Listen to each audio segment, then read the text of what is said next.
जब भगवान शिव को करना पड़ा विवाह। जानिए क्या थी वजह। एक असुर था तारकासुर। उसने कठोर तप किया, अन्न जल त्याग दिया। उसकी इच्छा थी कि वह तीनों लोक में अजय हो जाए, अजर हो जाए और अमर हो जाए। इसी उद्देश्य से उसने कठोर तप किया। ब्रह्मा जी ने साक्षात दर्शन दिए। पूछा, बताओ तुम्हारी क्या इच्छा है?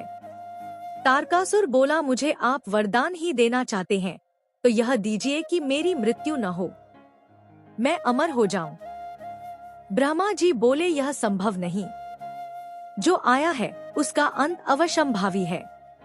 तारकासुर ने कहा कि मुझे तो यही वरदान चाहिए। ब्रह्मा जी बिना वरदान के लौट गए। तारकासुर ने अपना तप जारी रखा। कुछ दिन बाद फिर ब्रह्मा जी आए। तारकासुर ने अपनी यही इच्छा दोहराई। इस तरह 3 बार यही हुआ।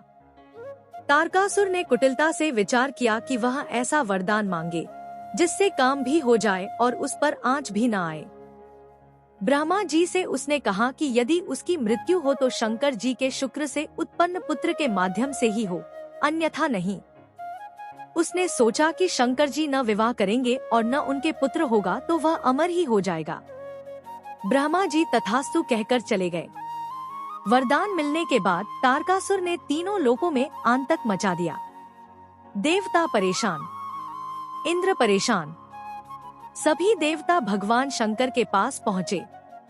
उधर माता पार्वती भगवान शिव को पति रूप में प्राप्त करने के लिए तप कर रही थी।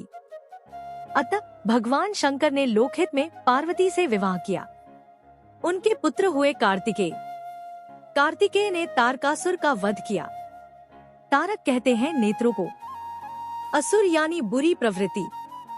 शंकर जी कहते हैं कि जिसने अपने नेत्रों को बस में कर लिया वह मेरा हो गया।